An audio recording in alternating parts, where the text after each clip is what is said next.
Order, order.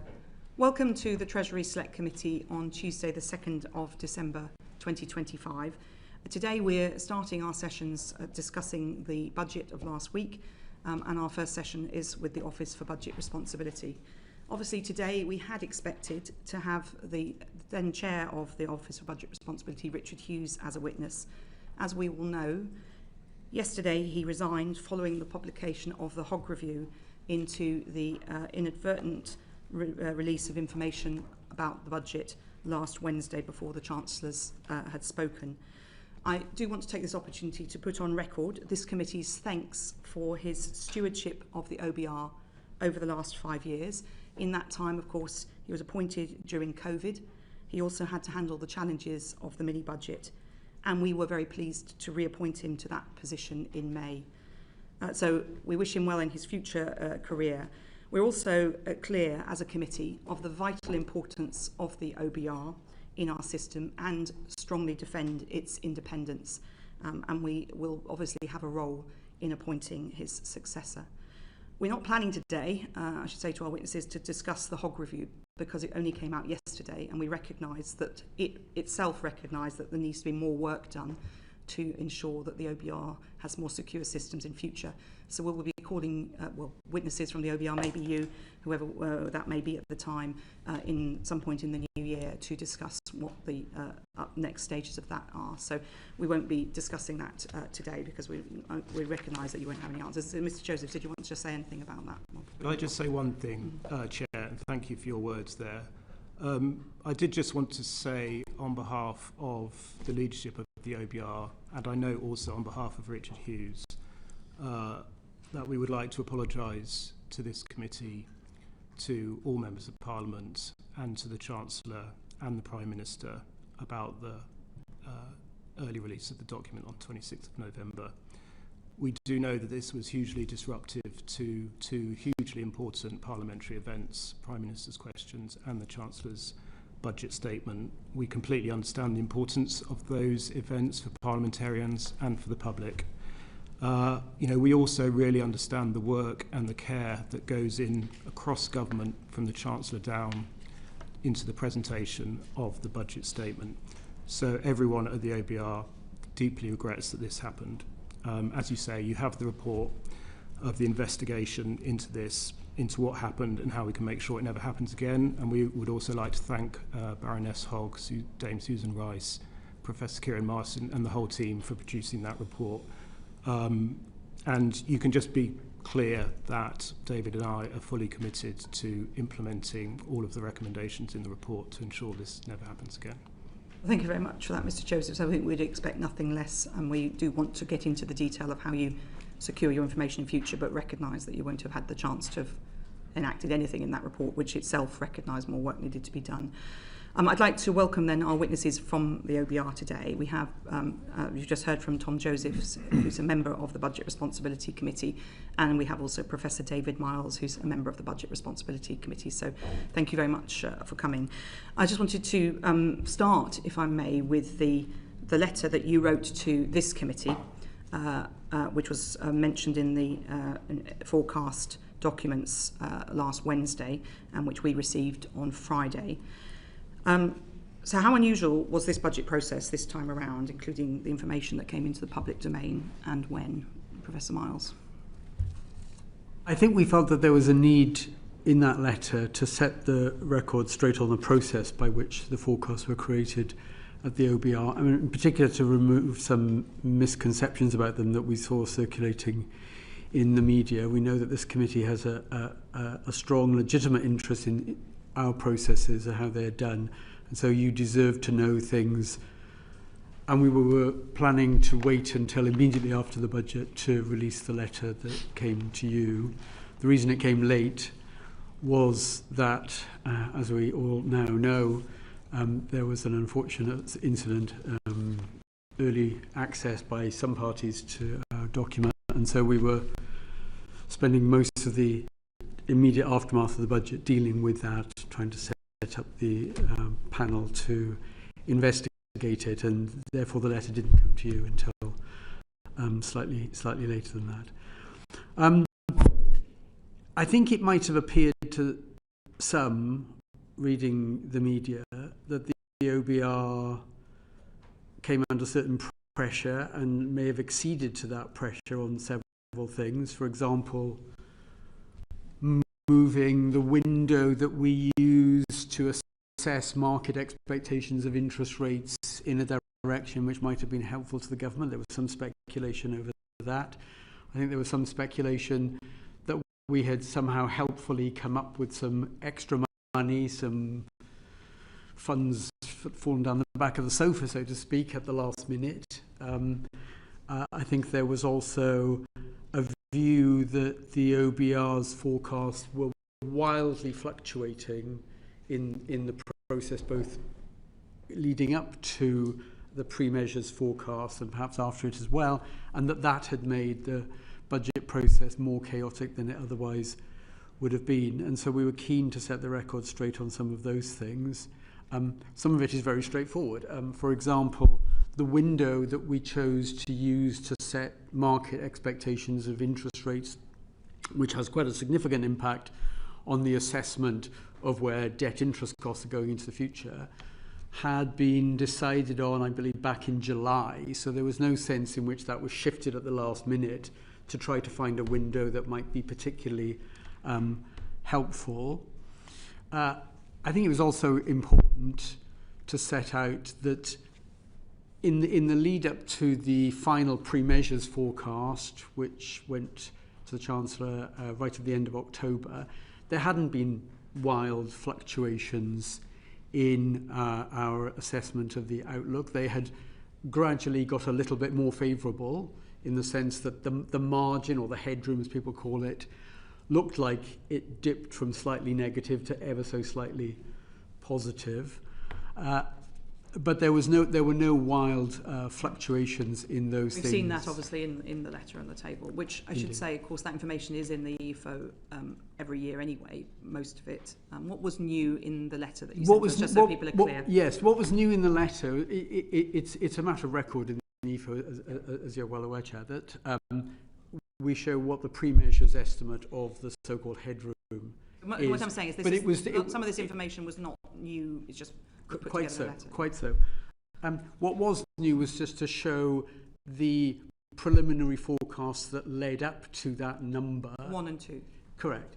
Which had improved by relatively small amounts as we went through the rather long iterative process of producing the forecast in the lead up to that October 31st number, that there were no wild fluctuations there. In fact, they were by the standards. Really, it was 1 and 2 that small. were the new bits, right? Okay, can I just? I've also got some quick fire questions, Sure. if I may. So, did you or anyone on the Budget Responsibility Committee complain to the Treasury about any leaks of information? I don't think there was any formal complaint. We were obviously aware that information seemed to be getting into the press. It wasn't. There was no formal request, but did you talk to the Permanent Secretary, anyone in the Chancellor's office about this? I think that it was clear that there was lots of information. I mean you, the OBR. Yeah, that there was lots of information appearing in the press, which perhaps wouldn't normally be out there, and that this wasn't, from our point of view, particularly helpful. Yes, well, that's a fact. A fact. You say that. But did anyone from the OBR raise it? I think it was clear that we didn't find this helpful. We made that clear. Okay. Can you tell us who you raised it with? The OBR raised it with Treasury officials. You'll appreciate that we have regular meetings during the process of producing. And when did you start raising those concerns?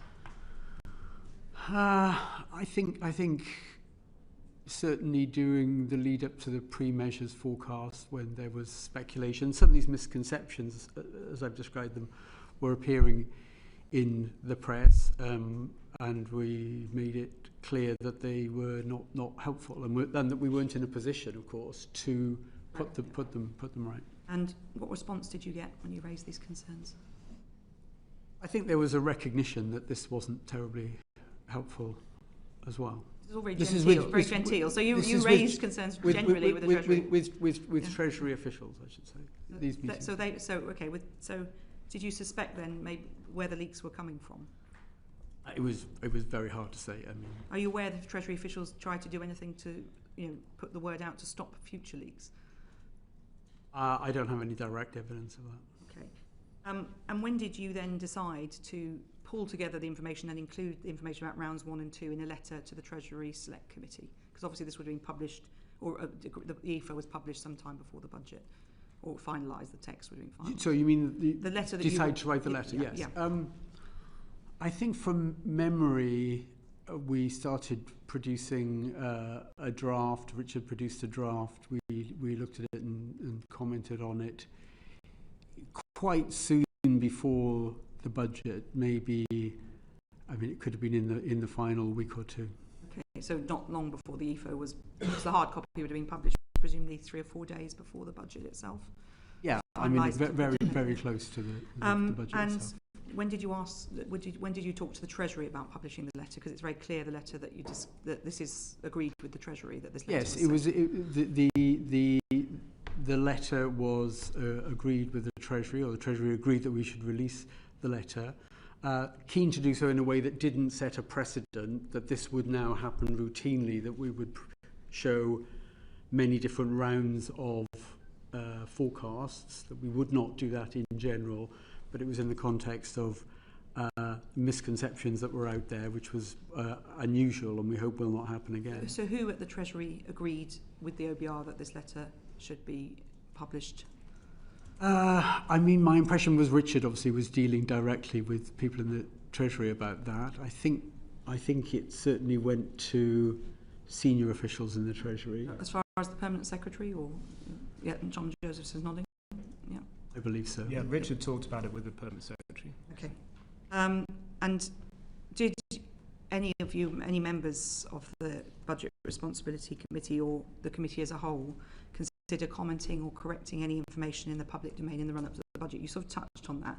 You said you can't comment, but did you consider breaking that normal practice? No. For the record, the witnesses are shaking their heads.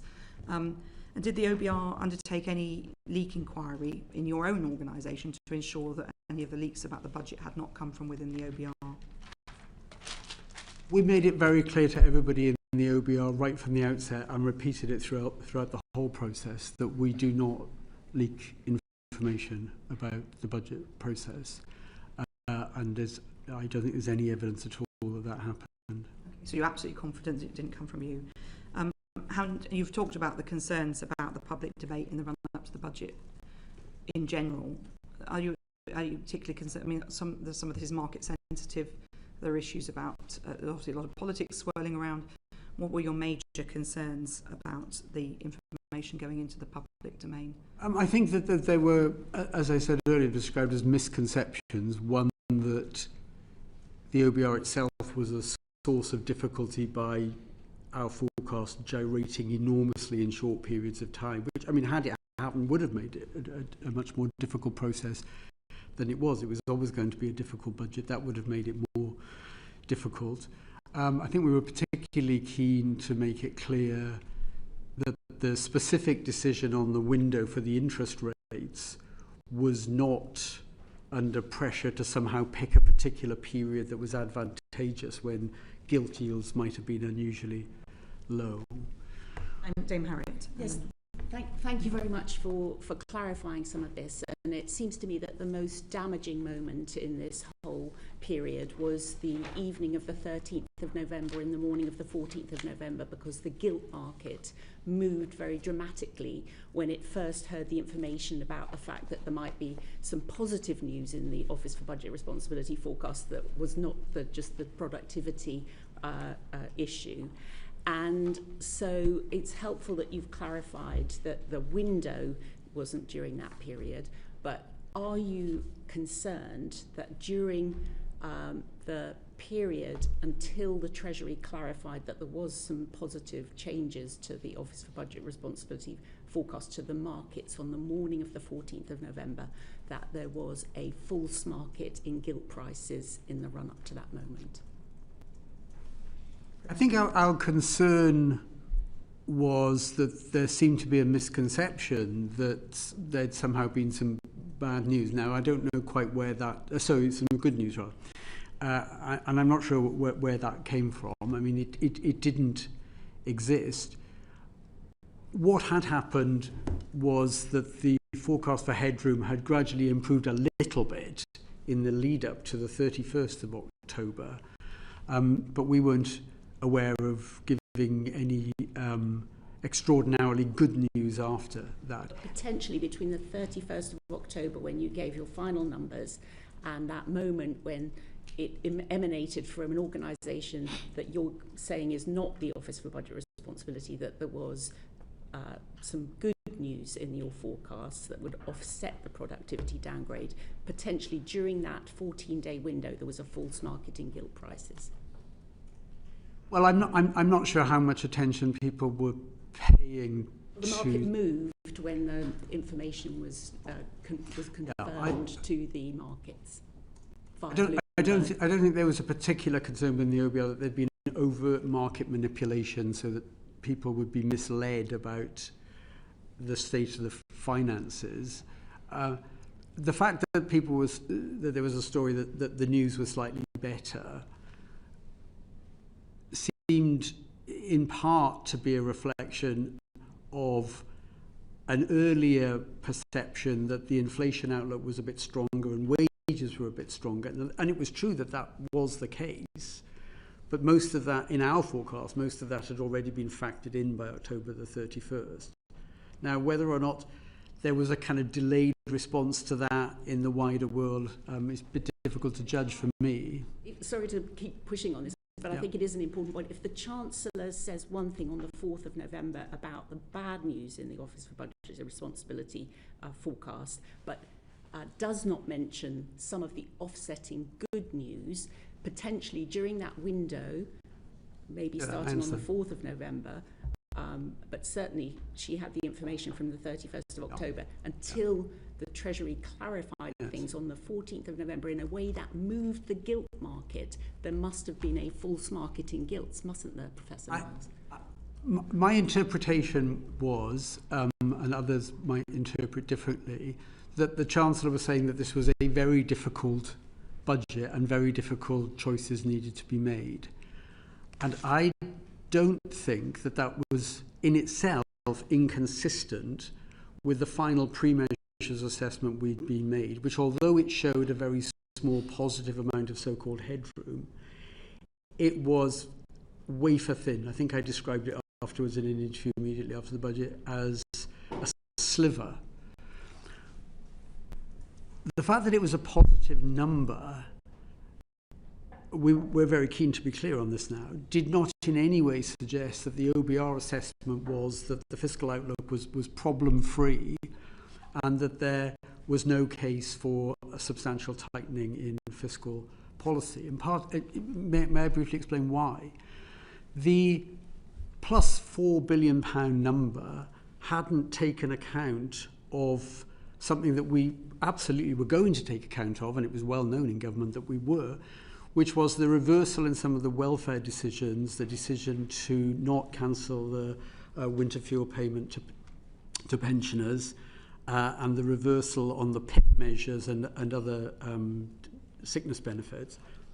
That was always going to count as a post measures because it had come after the March statement, and that was going to make the fiscal position of the order of £7 billion worth just in itself, and that furthermore, the government, I think, had been pretty clear that they agreed with us that £10 billion of headroom was wafer thin anyway. Since it was inevitable that that would turn other things equal into a negative number, and that was known on the 31st when they got the pre-measures forecast, if the government had decided that it wanted to build up the headroom to a much larger number, even than the 10 billion, it was clear from our numbers that that would mean, other things equal, that they had to find, through a fiscal tightening, of the order of £20 billion or more fiscal tightening. My point, Professor Miles, if I may, for the last question, between the time when we were told by the Chancellor of the bad news and the moment on the 14th of November when the Treasury had to clarify to the gilt market because they reacted so badly that there was good news in the Office for Budget Responsibility forecasts, the impression that was created was a false one, wasn't it? Well, it's certainly true that there wasn't any immediately good bit of news in that particular window. Yes, it was. I don't think it was misleading for the, if I may, my own view, I don't think it was misleading for the Chancellor to say that the fiscal position was very challenging at the beginning of that week. Whether a message was then put out to say, well, it's less challenging by the end of the week, I don't know, and I don't know where that message would have come from. It certainly didn't reflect anything that was news from the OBR being fed into the government. Are you saying that the Treasury briefing that good news received from the OBR had driven the decision to reverse income tax, a proposed income tax? I honestly couldn't tell you what drove that decision. Bobby Dean, please. Thank you, Chair. I think the critical piece of information everyone focused on in your letter was that final pre-measures estimate and the date that it was released. And you've helpfully clarified to the Chair already that that's actually published in EFO every time. Yes, correct. Correct. And so we were always going to find out that piece of information eventually. True. But you see that the unusual step was to publish the prior forecasts. Correct. And you feel a need to protect them in the future. Can you explain why?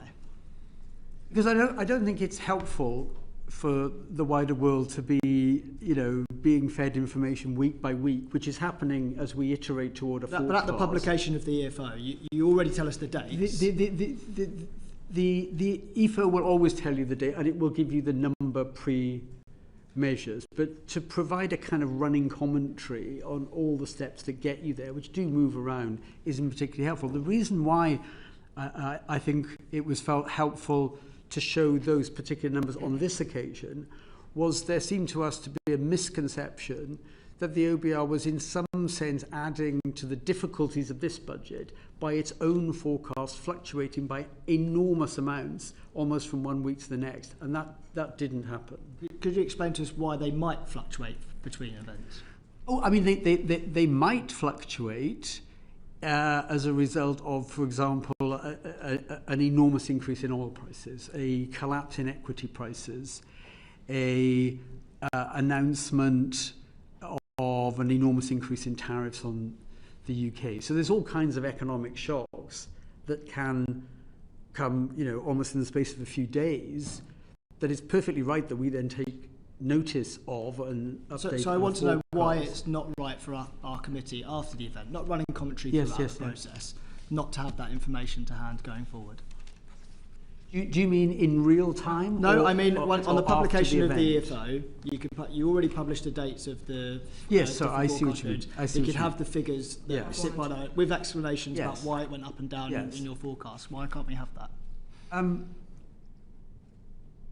mean, it could be that that's a sensible way to go. I mean, we're not. But all I'm saying really is that we weren't setting a precedent and saying that that's how things should be. Unfortunately, I think you might have set a precedent. I can see Tom Joseph's coming in. Maybe just to add, particularly on the fiscal forecast, to explain the way that the process works. It is always essentially a very iterative process. We actually start looking at the fiscal forecasts way back in the summer, where we try and do a kind of review of all the models that feed into the fiscal forecast, both on the tax and spending side. And there are hundreds of different models that are run by HMRC and by analysts in government departments on the fiscal forecast. And the reason we have a number of different pre-measures rounds is because it takes some time to get through all of those forecasts and really refine those forecasts. So we'll be given an initial view from HMRC, for example, on the tax forecast. OBR staff will go back with a lot of questions and challenge on the forecast that we've been given. And we will eventually agree with HMRC to make changes. Those changes will be incorporated in subsequent rounds, and we go forward on an iterative process until we reach what we think is a central pre-measures round. So, there are just a huge number of different factors, some of them very small, some of them much bigger, that will be driving change at each of these pre-measures forecasts. Can I focus on the interest rate window part? So you said that didn't move. It was set early in the summer. So when was that? Can you just clarify what the interest rate window was? We decided it in July, set the windows, didn't change after that. I think I'm right in saying that they were the 10 days up to October the 10th for the economy assumptions about where gilt yields and market expectations of the Bank of England interest rates would move. And it was a couple of weeks later, I think the 21st of October window, the 10 days up to the 21st of October, for the fiscal forecast. And the reason why the fiscal numbers had a later window than the economy numbers was that the economy analysts in the OBR need longer to work through all the implications of interest rate movements. On the fiscal side, and Tom will correct me if I get this wrong, on the fiscal side it's a little bit more straightforward calculation because you know what the stock of government debt is and where that's likely to be going. And it's just a question of, in a sense, applying a new set of expectations for gilt yields and the Bank of England rate to a stable stock of debt and getting an estimate then of the purely fiscal effects. I can see Tom wants to come in, but just explain the question.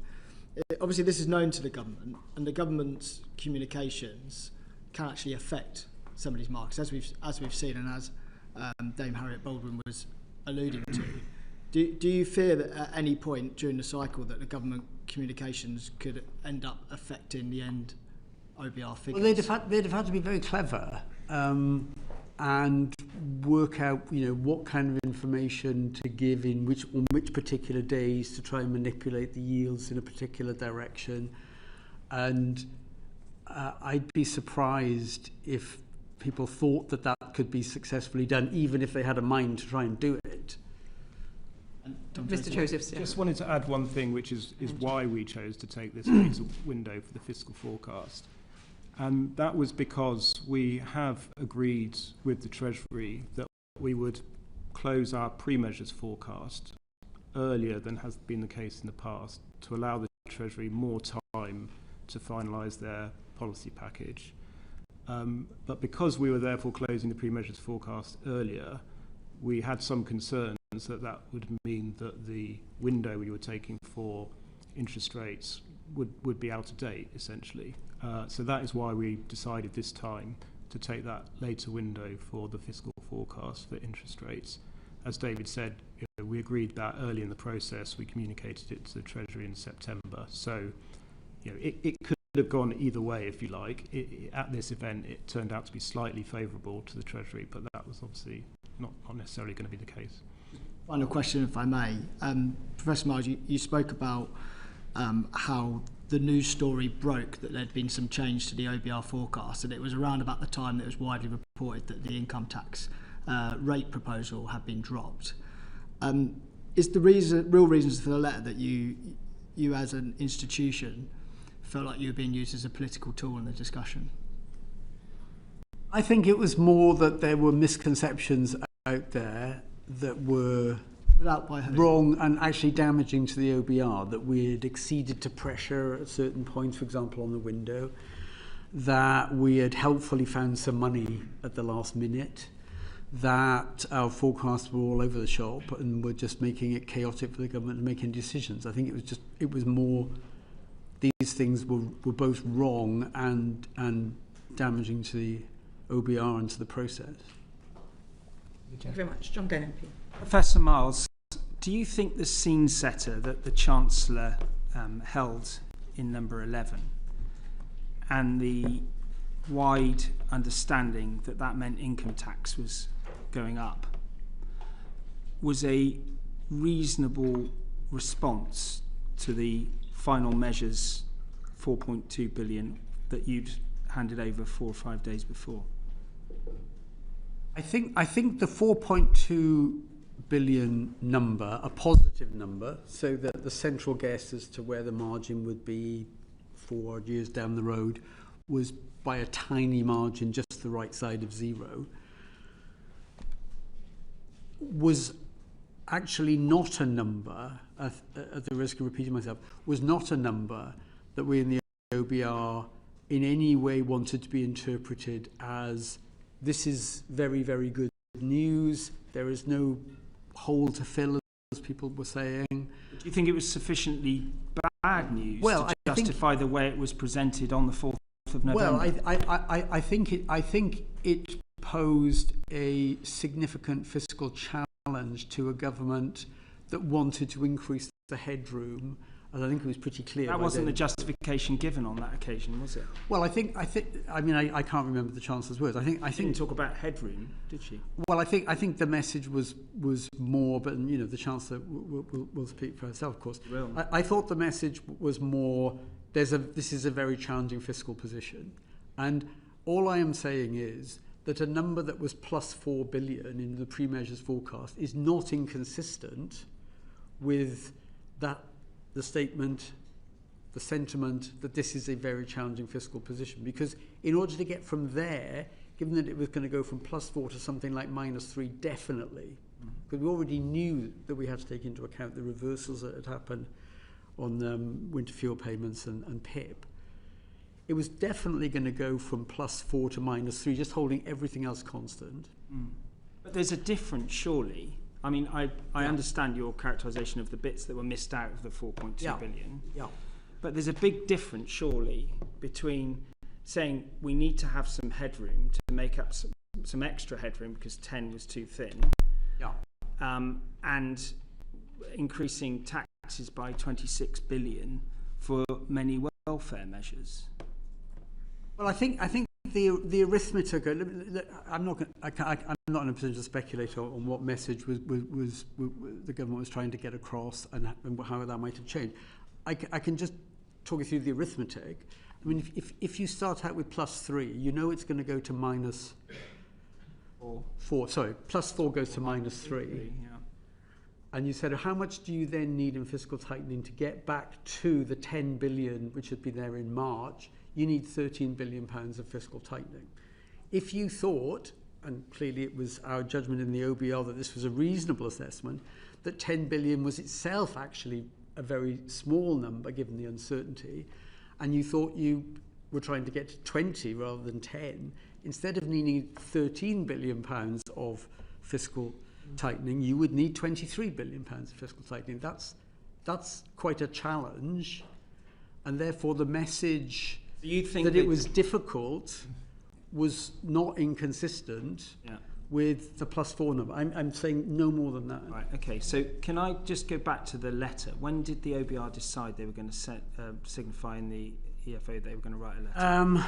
I mean, maybe Tom can help me. It was about a week before the budget. My recollection was that it was quite close to the budget. What was the sort of event that sort of precipitated that decision? Because you've clearly seen weeks and months of characterisation of the OBR's position in the media, presumably from leaks, which I think you've alluded to. What was it that actually finally made that happen, and it's something that hadn't happened before? Well, I think it was this. I mean, we were reading stories in the press. Everybody could see them about OBRs come up with some favours to the government. It was under pressure. It acceded to them. It moved the windows. And a different range of stories, the OBRs all over the place. The OBR is the source of the difficulties in finalising the budget. I mean, all of that just kept carrying on. And as I say, sorry, at the risk of repeating myself, the letter really was to try and remove misconceptions about the OBR being either the patsy that was doing what the government wanted, or that through its own fickle behaviour, changing from one day to the next, depending on whether it was sunny or cloudy, that was making it virtually impossible. That wasn't the case for the government. No, it wasn't. It wasn't the case. And indeed, the letter, I think, showed that in the run-up to pre-measures, that wasn't the case. Yeah. But my last question, if I may, is due to the very unfortunate, with huge implications, the leak pre-budget last week. We see that Richard Hughes is not here today.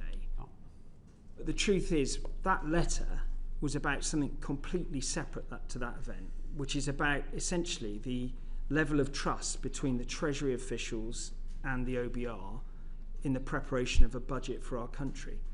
Where do you think we are now in terms of that relationship? Because it's pretty important for the public to understand where that relationship is. It's pretty difficult to see that you're having a good relationship that's set fair for the future. Professor Miles.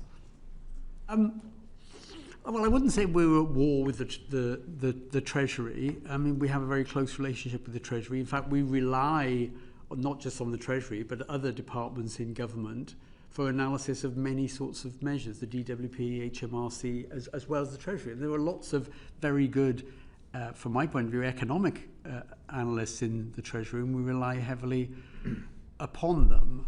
I agree with that. I hope we can run a process in the future, and we'll do everything we can that it's somewhat smoother than the process we've just been through there. Thank you. Just before we move to Mr. Grady, how did the Treasury react? Mr. Joseph wants to Sorry, on that point. Sorry, Mr. Joseph. Well, I was just going to add on this point that it is the nature of our role as essentially a watchdog to have a kind of, you might call, creative tension with the Treasury.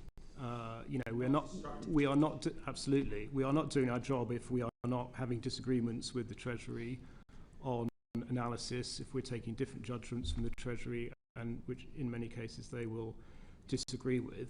And so that is always part of the process. I think we have over time built up a way of doing that while also having the sort of positive relationship you need to have in order to produce a budget together. So we can combine being tough. It was rather different this time, though, Mr. Joseph. I think we combine being tough in the messages we give and not pulling our punches with being able to work with the Treasury constructively. And, we will be very much looking to do that in the future. Can I just ask, just find it on the letter before I pass to Mr. John Grady. Thank you. How did the Treasury act when they heard you were sending the letter? So you talked to them about it. And it's clear in the letter that you had discussed it with them. So, yeah, we discussed it with them, and as it says in the letter, they did agree that it should be sent. Were they cock a hoop about that? Or? Well, you'll have to ask them about that. I think. Okay. They agreed to send it. Did you have to do any sort of deal that you didn't go out publicly during the process, or would you have even considered going out publicly during the process? I mean, absolutely not. No okay. Deals. Thank you. That's just for clarity. Thank you, John Grady MP. Professor Miles, you've explained that the leaks and endless speculation about this budget, which seems to have been a lot greater than any budget I remember, is not helpful, and you've focused, I think, in particular on confidence in the process and confidence in the OBR, with different views being cast on the OBR. But there's a real world out there of businesses and consumers who also have to deal with this endless speculation. What quickly, because we need to move on from leaks, quickly, this endless speculation, leaks, all the rest of it, is that damaging to the economy and damaging to businesses and consumers as an economist? Well, I think uncertainty generally is not helpful to most economic decisions. People will postpone decisions. They may decide to hold off on investments, and removing uncertainty on the whole is a good thing. Of course, it was inevitable, given the date of the budget was where it was, that uncertainty would last for some months in the lead up to that. That was almost inevitable. But it may well have been exacerbated by leaks which, some days seem to be suggesting one thing and the next day something different. And I don't think that kind of helped. So damage growth, all other things being equal, even in a small sense. Yeah, I mean, I think it's a bit hard to quantify, because even in the absence of any story speculating about this measure and that measure, I think it was pretty clear that the budget was going to be a difficult one, and that because of what had happened in the economy and because the headroom had been very small before, it was quite likely that there would need to be tax increases. So it wasn't as if there was an absence of bad news in some sense coming down the road, but I think it was exacerbated in its effect on uncertainty by stories about, well, it could be that measure, it could be this measure. I don't think that helped. Thank you. Thank you. Bobby Dean MP. Thank you. So in the previous budgetary process in the spring, we obviously had the late adjustment to welfare policy scoring, and it seems to have prompted a change this time round with the movement towards one assessment of the performance against fiscal rules with two forecasts. Can you explain to me what the impact of this decision will be? Perhaps you. So this is the Chancellor's announcement that at the spring forecast there will not be an official assessment against the fiscal rules, and that is designed to support the Chancellor's aim of just having a single fiscal event. So we will change some of the presentation in our report to reflect that. We will continue to very transparently produce a full economic and fiscal forecast over 5 years, which will include forecasts for all of the fiscal aggregates, and that will include those aggregates that the government currently targets in its fiscal rules. But we will not produce a formal assessment, if you like, a sort of yes or no, as to whether the government is achieving its fiscal rules, and will therefore make some changes in the presentation of the current chapter in the report, which is basically focused on that question of whether the government... Will you come to that figure internally but not publish it?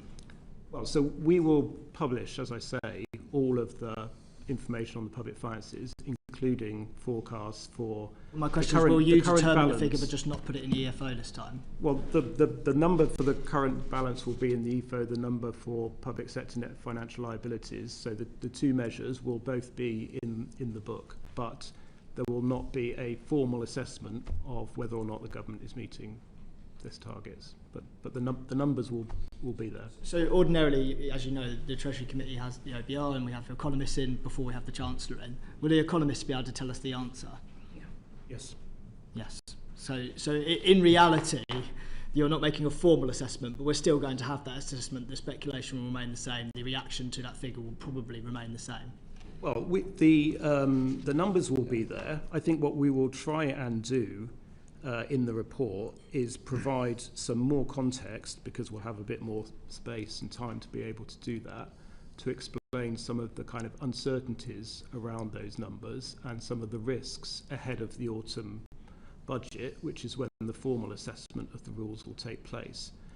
I think the idea here, which is actually a sort of model that is followed in many countries actually, is that the spring forecast would be more of a kind of preliminary view, set the grounds for the government to think about its policy settings ahead of the autumn budget, when they make their final policy decisions and the formal assessment against the rules is made. So I think we would aim to use the spring forecast document to try and provide more of that context, risks, uncertainties ahead of the autumn. So I understand the sentiment. I know that the IMF kind of made recommendations to this effect, and they want to sort of de-emphasise the concept of headroom in public debate.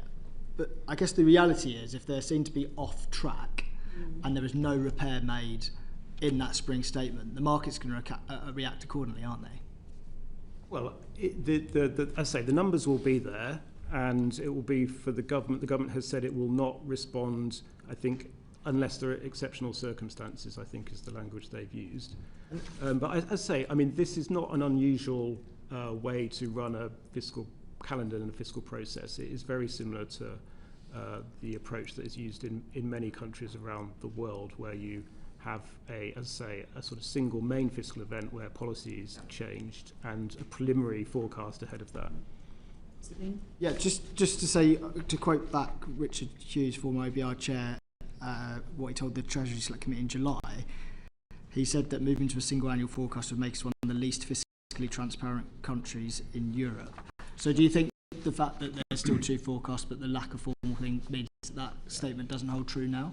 So, yeah, Richard was talking there about a proposal to just have one forecast a year, which would be a big reduction in transparency, and I mean that would be very different from nearly every other country around the world, which has two full forecasts every year. But that, I mean, that is not the proposal that the Chancellor has made. Just a final thing from the IMF report. They said in July 2025 that one of the strategies that you could take is to have proactive communication to manage market expectations, continuing to telegraph and explain policy changes.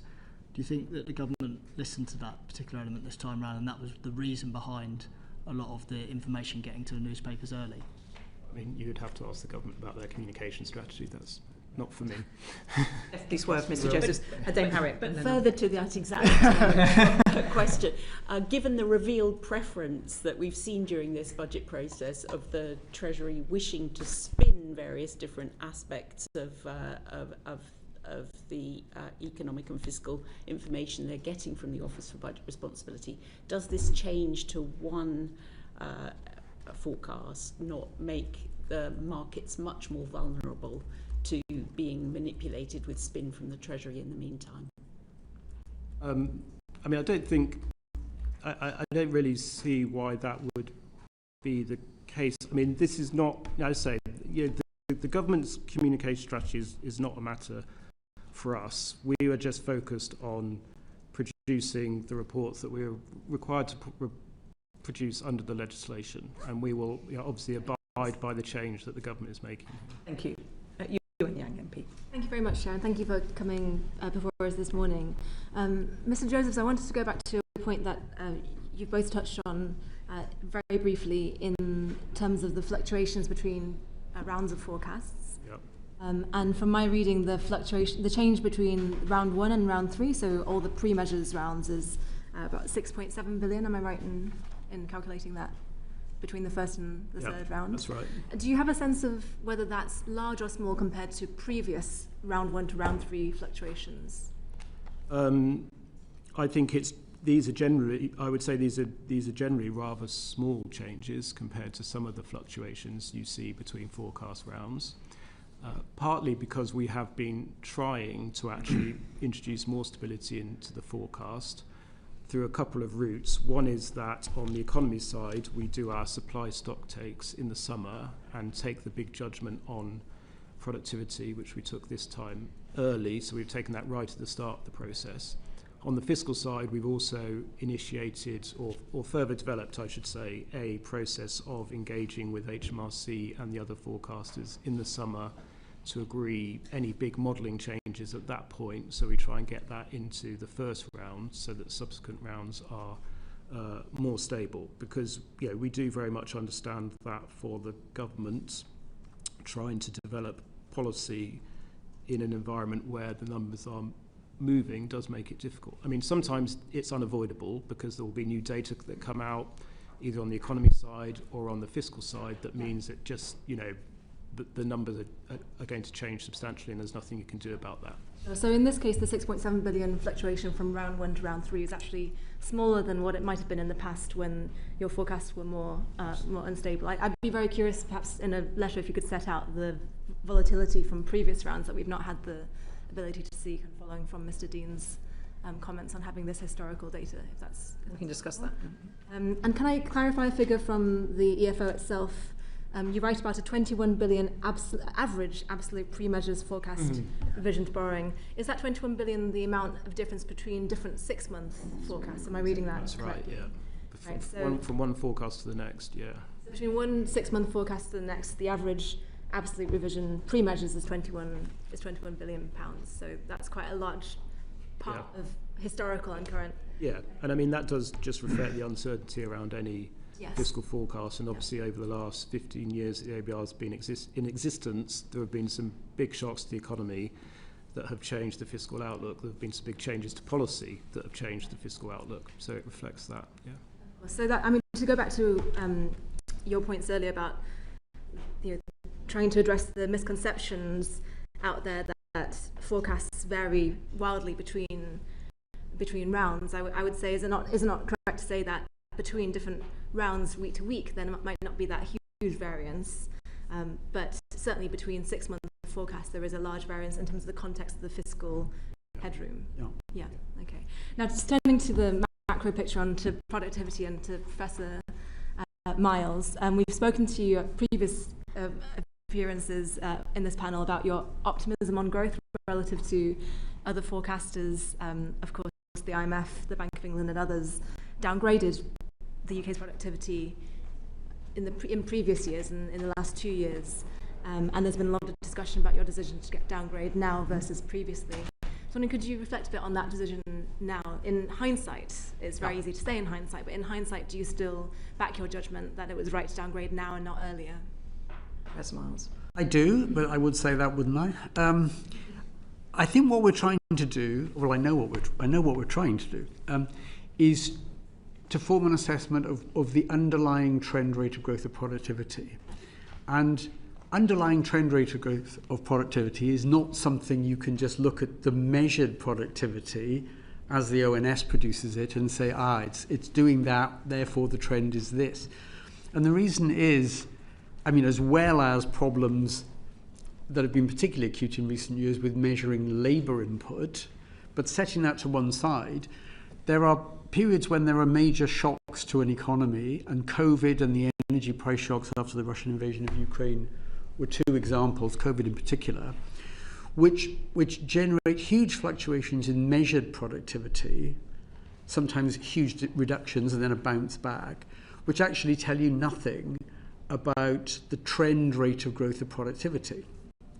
So I think to try and reach a judgment, let's say a year ago, 2 years ago, when we were still quite close to the after effects, first of COVID and then of the energy price increase, would I think have been very difficult, because you'd be trying through a sort of fog of noise in the actual measured productivity, trying to infer something about the trend path that it might follow in the future. So it seemed to us that until you had left enough time to have gone past the aftermath of this temporary huge shock, particularly of COVID, but also with the energy price increase, with enormous increases in energy prices in 2022. Those increases in energy prices had, to a very large extent, been reversed, and in some sense gone away, by early 2023. Early 2023, mid-2023, was then, 3 years on from COVID's most dramatic impacts, which were in the middle of 2020. And so the view we took was that really, in order to not be influenced in the wrong direction by the aftermath of these big shocks, you have to wait for some of the dust on that to settle. By the middle of this year, 2025, we'd had about 2 years of what I would think of as data on productivity, which was unlikely to be seriously affected by those earlier shocks, and from which you could then make a judgment about whether there was going to be a bounce back to a upward sloping trajectory or not. And it turned out that although different measures showed different things, none of the measures of productivity growth over the last 2 years or so, sadly, showed much higher productivity growth than they had in earlier periods after the financial crisis. And that, amongst some other things which I can describe in a moment, led to the view that we had been too optimistic in thinking that we would get a bounce back from those big shocks. In the lead up to those shocks, COVID in particular, in the period between about 2015 and 2019, productivity growth did seem to be rising a bit. And it looked like it might be on a trajectory that would get back to what was our immediate pre-COVID estimate of trend productivity growth. But that didn't seem to be showing up in the 2 years when, as I say, the dust had settled after COVID and the energy price shock. That's a long-winded explanation as to why I think we would have been jumping the gun and a bit too trigger-happy to reach this judgment, let's say, in 2023 or 2024. Thank you. And I appreciate there's something to be said for letting the dust settle. Yeah. How was this decision made institutionally? Was there a discussion, for example, among, I think you have around a dozen, is that right, economists working in the OBR? Was that a discussion? Was there a discussion on the committee between the three members of the committee? Yes, absolutely. So to cut a long story short, we had 3 or 4 very good OBR economists working on pretty much nothing but this, looking at a range of different evidence from long periods back in history, from the most recent period, thinking about the effects of AI and how that might boost productivity in the future, trying to factor in the more recent negative impacts of tariffs on the UK and in general sort of deglobalization amongst trade across the world. We also drew on thoughts from, we have an advisory panel which is made up of academic economists, city economists, the leading think tanks, the IFS, the National Institute, and research institutes, and the Resolution Foundation, all of whom have done very good work on productivity. We also had quite detailed discussions with Treasury economists who had themselves done very good work on productivity. And I mean, I had one-to-one conversations with probably two of the real experts on UK productivity, one of who was John Ranreenan, who was sitting in the Treasury, the other, one of my colleagues from Imperial College, Jonathan Haskell. So that process proceeded, you know, from the spring right through to the summer, and we sort of reached our preliminary judgment in the August, which actually then subsequently didn't change on what we were going to do. So you have many conversations with both your 3 or 4 internal economists as well as all the external economists you mentioned, and having spent a lot of time among academic economists, I know that we're prone to disagree about many things. Ultimately, institutionally, is it down to you to make that decision, and it's you alone as opposed to any other member of the Budget Responsibility Committee?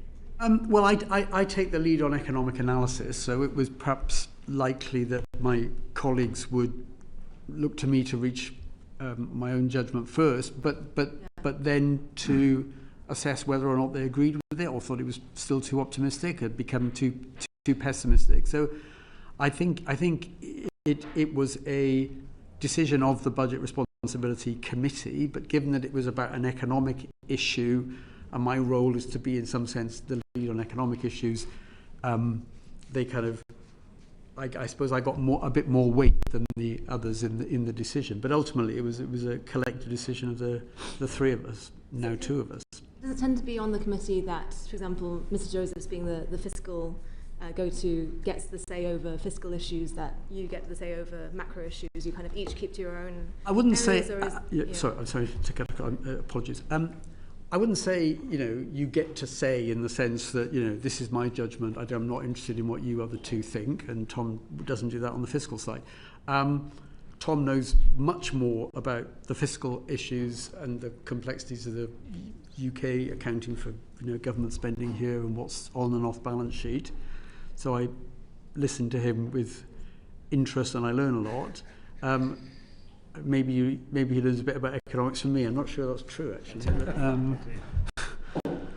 I mean, just to add, all of the discussions that David went through there in terms of the discussions with staff on the productivity judgment externals, I mean, I was pretty much fully involved in all of that, as was Richard Hughes.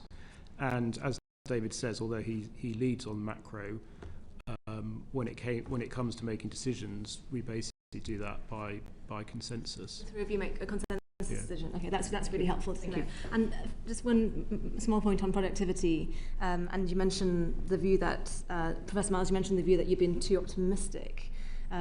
There's this animal that's been invoked by journalists to describe this feature, the productivity porcupine, which, as you know, has spikes above it but not below it, meaning that productivity has only been revised downwards, and that you've been too optimistic, not just in this one instance, but over time. How do you respond to that criticism? Well, I think what's happened over really the period of the financial crisis is there's been a collection of very big shocks, which have all turned out to be negative. The financial crisis itself, I mean, the financial system came close, you know, as we all remember, I think, to complete meltdown. I mean, the banking system simply stopped working. That is a huge negative effect on output. It didn't have such a big effect on employment.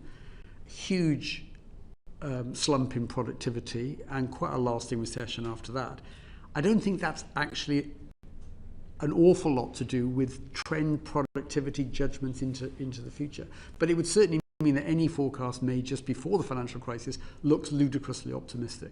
Thank you very much. Same with COVID, to some extent the same with the energy price shock. Thank you very much. Chris Coughlin, MP. Thanks, Chair.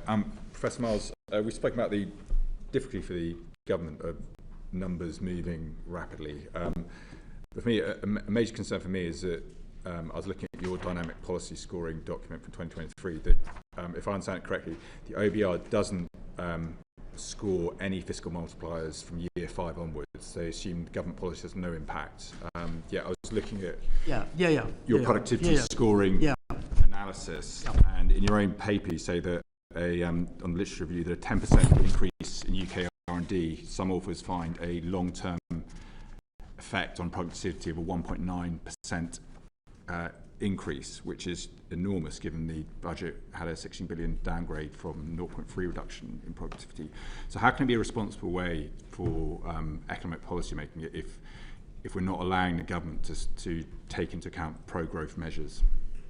Well, I think we do. I mean, for example, back at the time of the March fiscal event, where the government had some clear new policies for us to consider on planning and house building, we did factor those in. We got a projection of significantly stronger house building, and particularly in parts of the countries where there's a very clear housing shortage and houses are very expensive.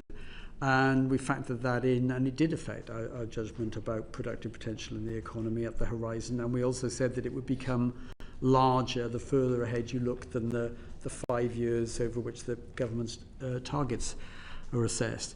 So, I mean, I don't think it's quite right to say that we don't pay any attention to measures that the government thinks is pro-growth. Sometimes they fall beneath our, what you might call, threshold for is the effect of these things likely on our central forecast to be large enough 5 years down the road that it could confidently be considered significant. That threshold is 0.1% of GDP 5 years down the road. That's quite a small amount. I mean, it's about £3.5 billion in a £3.5 trillion economy. So that the threshold doesn't exclude things that could have a moderate but significant effect. Quite often, we may form a judgment that something that's unambiguously good news, I would say the India trade deal falls into this category, because it has quite a long time horizon before it builds up to its full effect, hasn't quite got there at the threshold. We don't so-called score it, but we can make it clear that we think this is something that has a meaningful effect, and it will become very likely above the threshold, just not within the 5 year horizon. So am I interpreting this document then wrongly then when you say that there's... Can you just refer which document you're talking about? So the dynamic scoring of policy measures and OBR forecast from 9th November 2023 that assumes a fiscal multiplier of 0 for public investment. No, okay, sorry, the multiplier is a slightly different judgment, if I may say. Apologies if we've been talking slightly at cross purposes. The multiplier judgment is in a sense an old style Keynesian thing. It's the government spends more on whatever. It doesn't matter. It doesn't have to be pro-growth measures. It just cuts taxes, gives people more money. That's a boost to demand in the short run, and our judgment is that boost to demand nearly always has a positive effect on output in the short run. It may have no impact on what we call the underlying potential productiveness of the economy. So what it does is it boosts demand, but it doesn't really have much effect on how much could be produced in the UK. And it may well take demand above what you might call equilibrium output and be sort of slightly marginally inflationary. Our assumption is that those effects can play out over 2 or 3 years, but ultimately the Bank of England's role, in a sense, is to control inflation, which generally means bringing back demand in the economy in line with productive potential. And something that just boosts demand in the immediate short term, we take the view that the Bank of England will adjust to that to bring the economy back to what you might call equilibrium, so that demand is in line with the supply potential of the economy. And that would mean that the Keynesian demand effects, not trivial in the short run, tend to fade away if you look down the road. Even though your own report here says that it has long-term effects. Well, it only has government policies can have long-term effects if they change in a permanent way the productive potential of the economy, and the house building stuff I think is in that category. I think the India trade deal is in that category. Thank you. Thank you. And in your analysis, does your productivity forecast still come down essentially to a top-down judgment based on past trends, like we've discussed in previous sessions? It certainly looks at past trends, actually quite long periods of history, like what happens after a big negative or positive shock in the UK. We draw upon that. I think it's also not just sort of backward looking, because we've made this assessment of the potential impact of huge improvements in artificial intelligence, and also on the negative side, a much less favourable trade environment as a result of tariffs levied by the US than had looked likely if you go back to the beginning of this year. So it's both what can you learn from history and what things now look different from history, and can we take account of those, both positive and negative? Could you build is it possible to build a forward-looking bottom-up forecast of productivity? Because one of my concerns is that obviously these numbers have been so wrong over the last 15 years. Yep. That's creating a large impact on negative impact on government policy making. No, I mean, you're right. It's a very, certainly when you look further down the road, it's a judgment that has significant impacts. I think it's also a judgment that you simply have to make, because you can't be agnostic about it and say we have no view on productivity. I mean, you need a number at least for the most plausible outcome about which there are huge risks. And one of the reasons why we've done some scenarios in the report we put out would be to answer the question, well, what would happen if productivity actually stayed much less than our forecast for the long run at about the average since the financial crisis? And the answer is that would be bad for GDP and it would make the fiscal situation much worse. Or we've downgraded our productivity forecast at exactly the wrong time, and we're about to see a period of the next 10, 20 years when productivity growth goes back to what it was in the 50 years up to the financial crisis, in which case things will be dramatically better than we think. And you announced a new approach to scoring supply-side effect policies. In plain language, is it now more difficult for the government to get pro-growth impact policy included in the forecast, or easier to avoid anti-growth impacts? I think we've set this threshold. I think we've set it at quite a low level. It was the 0.1% of GDP. It's does it move the dial by about 3.5 billion either plus or minus 5 years down the road? That's quite a low threshold. So it doesn't rule out us taking a view on all kinds of potential measures. Can I just add on that? Mr. Joseph. I mean, it's symmetric. So I think going to your question, it would apply to both policies that are positive for growth and policies that are negative for growth. And I mean, the reason that we have done this is that we had been looking at lots of policies which essentially were very, very small and really had very marginal impacts in both directions on growth at the end of our forecast. And we found ourselves making, essentially very small and uncertain adjustments to what is already a very uncertain view of productivity in 5 years' time. And therefore, we thought it made sense to be more transparent and more clear about what we mean by significance, which is why we introduced that threshold. Thank you very much. Bobby Dean, MP. Thank you, Chair. The panel's already explained how the pre-measures forecast of 4 billion being the surplus isn't necessarily positive news for the country, but it could have been much worse if it wasn't for the growth in labour income.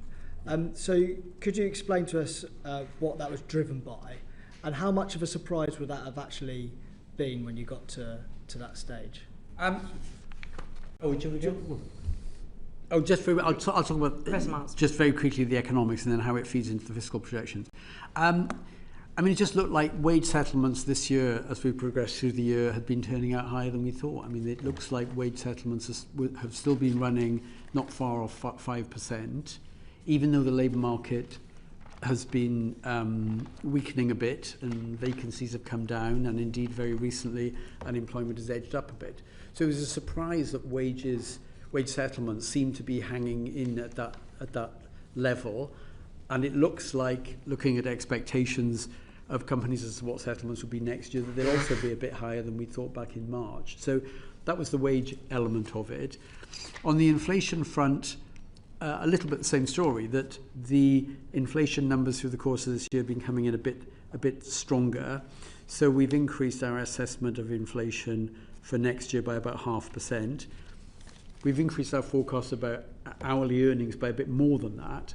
Both of those things, particularly in an environment where you've got ongoing threshold freezes on income tax, just bringing a lot of money.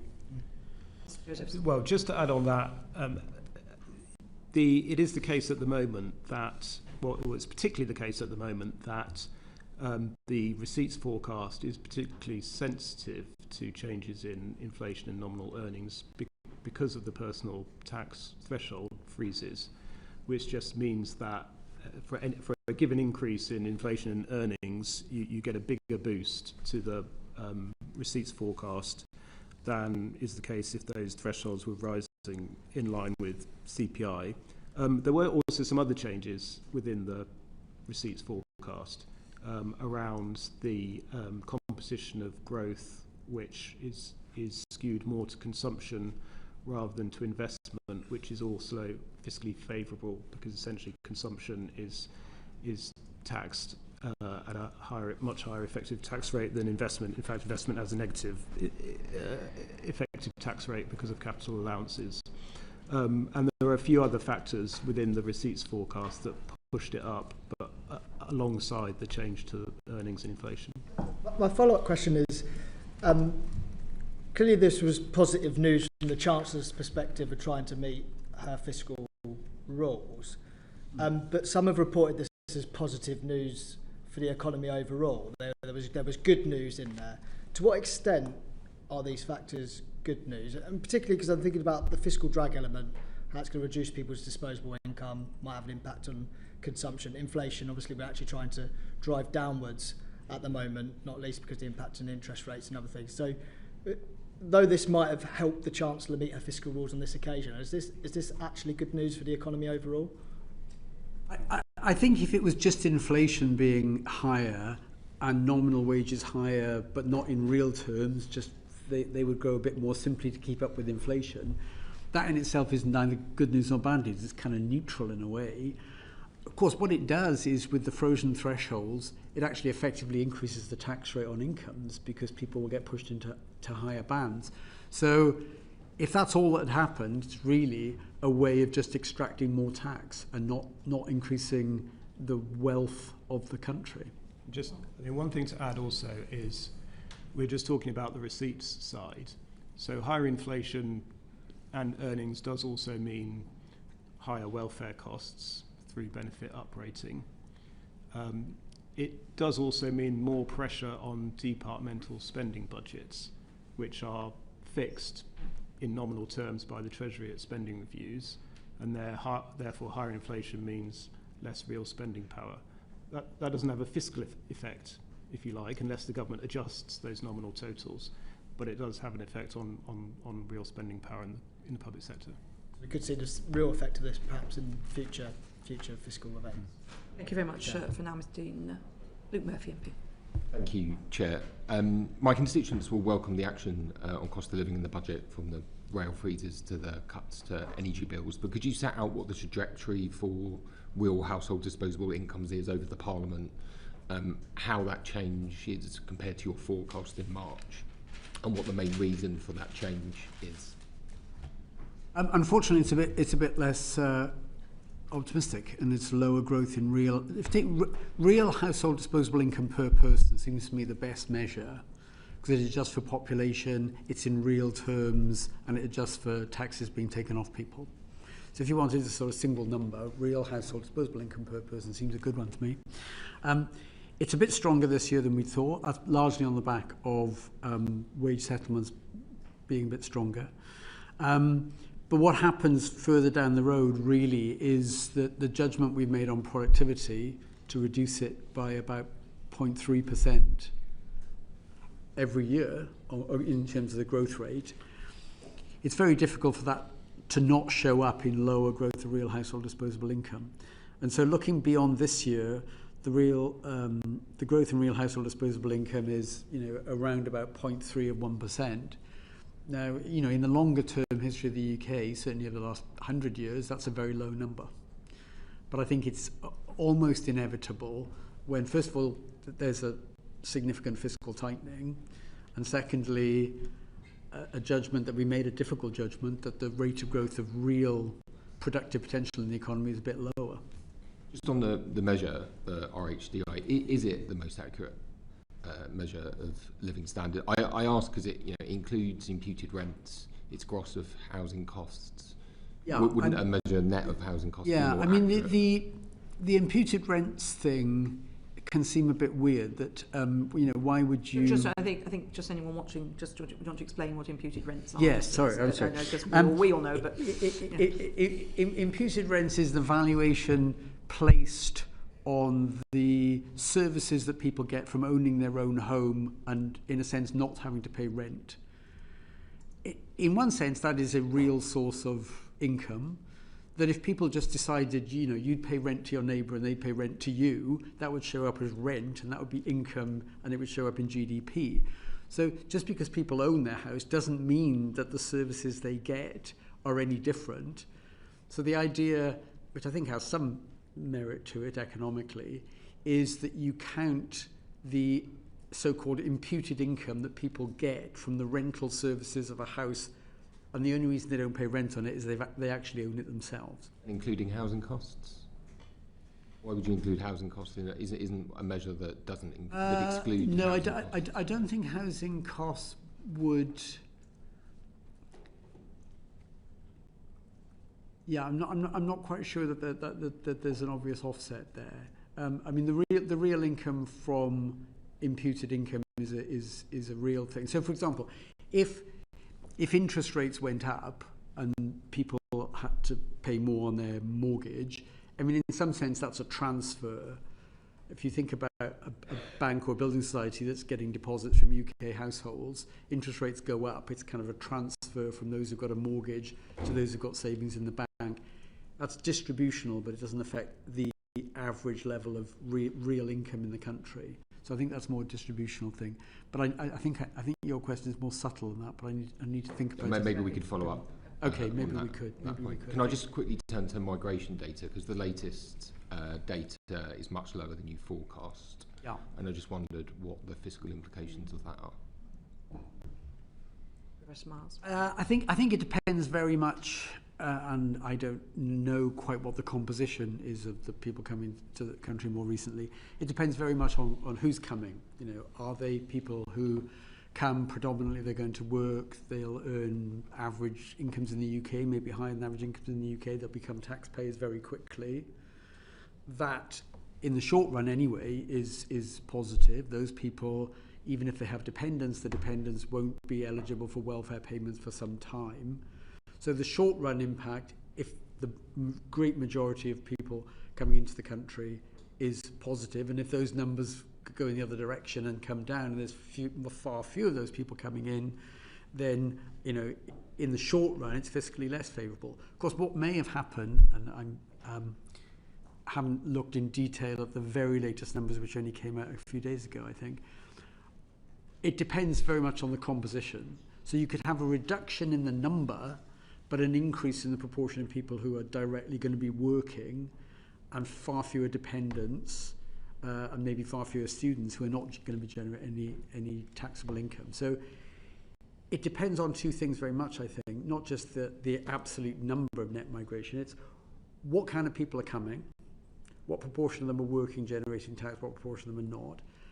It also depends in the longer run about how long they stay, because after a certain period they will generally become eligible for welfare payments, and if they stay long enough, they'll ultimately be paid pensions.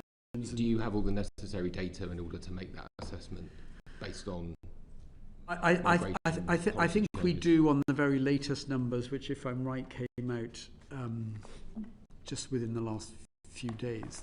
The 204,000 number, which I think was much lower. I should say on the back of it that our forecasts have consistently been for a very sharp drop in net migration during the course of this year, we've come, and our forecasts were that you would dip below the Office for National Statistics estimate they made a little while ago about what the likely longer-term number of net migrants entering the country is. So we already thought we'd dip sharply beneath that. It's happened a bit more quickly than we thought. We thought it would happen in the course of next year, I think, and it's already happened in the numbers.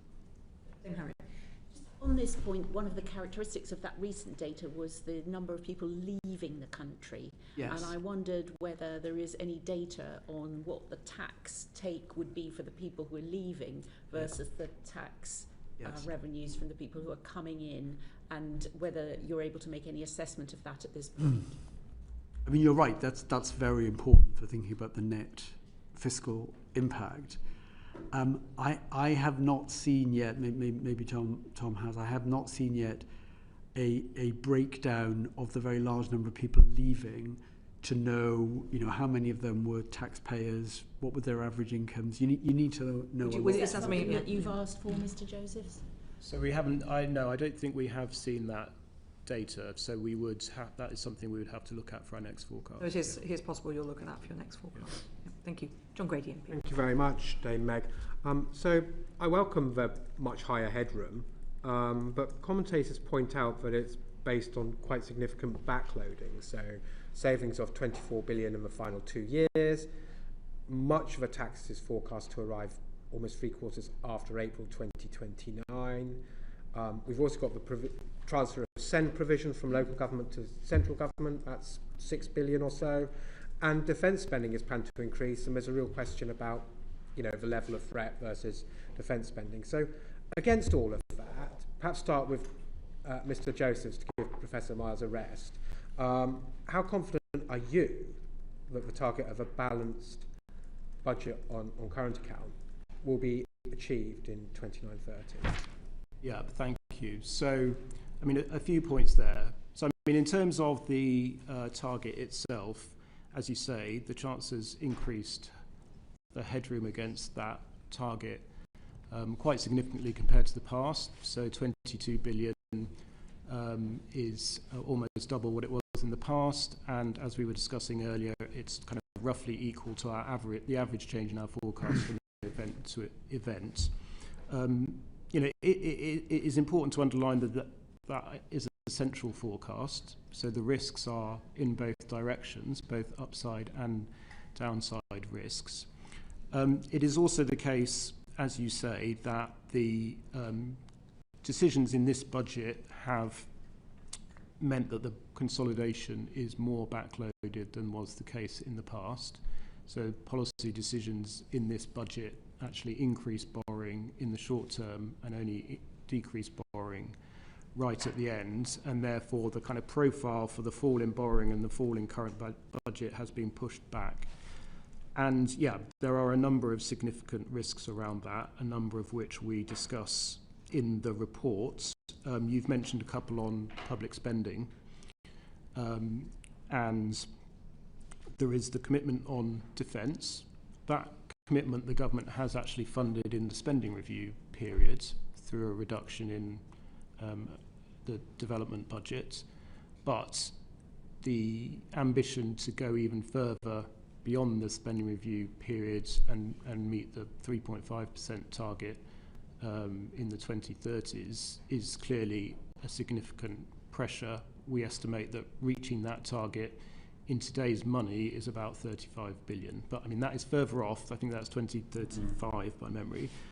You also mentioned the SEND pressure, which is a very significant one, more in the medium term. And the government has said, so that's spending on special education needs and disabilities, which has built up to become a very big pressure on local authority spending. And the government has said that from 2028-29, they will essentially fund all of that spending from within central government expenditure. But they haven't at the current time explained how that will be funded within the current envelope, so we've flagged that as a risk. Just reflecting on the OBR since it came into being. In fact, we've had several elections. The latest we can have an election is mid-August 2029. So, you know, that year, the year before it, is when one would expect an election. So all this is backloaded into years of higher political risk. So against that background, coming back to my original question, perhaps for Professor Miles this time, given we've got an election, in your experience, do governments cut expenditure and raise taxes in election years? I'm sure they don't want to. But then again, sometimes governments do things that are unpopular, and it turns out to be, you know, quite popular, that people like their realism about what they've done. Are you confident? I mean, are you confident, Professor Miles? How confident are you that these backloaded events will take place and will hit this headroom and this balanced current account? Well, I think it depends on how determined the government is to stick to the plans, to try and you're both doing very well at not target. Giving me much by way of confidence. Maybe it's a question we can ask. So I can come back to someone else. But just maybe last question. We're talking, and we've been talking since the OBR came into being, about forecasts of meeting a current account surplus, of paying down the national debt. Yeah. And this is a serious issue because of the amount we pay on debt interest. Absolutely. And resilience if we have future shocks, etc. Yes. So it's not just an academic topic. Certainly not. But we never actually seem to repay any debt. It seems to get bigger all the time. So we talk about forecasts. Are we reaching a point where we need to move beyond forecasts and actually we just need to start seeing actual repayments and debts rather than forecasting the future? I mean, you're right that for many years now, the trajectory of government debt has been up and up and up. Yeah. And one thing you know for sure is that debt relative to GDP simply can't carry on doing that. I mean, ultimately, it will become unsustainable. And in our report that we sort of put out in the summer every year, which takes a much longer horizon, we show some pictures which in some sense are very frightening, because they say that on current policies, on current tax policies and spending, if they just continue into the future, the stock of debt relative to GDP will rise inexorably and get to a level that clearly is unsustainable within a few decades down the road. So at some point, there needs to be a really sustained effort, not just to have the stock of debt rise and rise and rise and rise and rise and then just turn down ever so slightly 5 years down the road, but something much more significant than that. Otherwise, the thing will become unaffordable, unsustainable. Can I just add one thing on that? I mean, a related point is the path of borrowing, which you were asking about earlier. And it is the case that essentially since the pandemic was over, borrowing in the UK has been basically stuck at around 5% of GDP. And successive governments have had plans to, similar to the ones you'll see in the report today, to have borrowing falling over the medium term. And that has not happened. Borrowing has remained about 5% of GDP, with the implications for debt that David's talking about. I mean, that's been a combination of kind of shocks or bad news on the economy coming along, but also changes in government plans. But I think, you know, you raise a very important point here about the actual position of the public finances now, rather than always focusing on what's happening in the forecast. Thank you very much, Mr. Bailey. Chris Coughlin, MP. Thank you, Chair. Mr. Joseph, you state in the EFO that the government will reduce SEND funding by 2.2 billion in 29-30. The Department of Education have put out a statement saying the OBR is fundamentally wrong, and that it will not come out of the core schools budget, and the projections do not take into account detail for their reforms. Do you agree with the DFE, and will SEND funding not in fact be cut? So a couple of things on that. I mean, one is that we have to produce our forecast based on announced government policy, and the government has not announced a plan for reforming SEND at the current time. You know, their intention is to do that, I understand, in the new year, but you know, there were no details that would have allowed us to score anything in this report. What they have announced is that this very, very large pressure, I mean £6 billion we estimate, will be moved from the local authority sector into central government sector.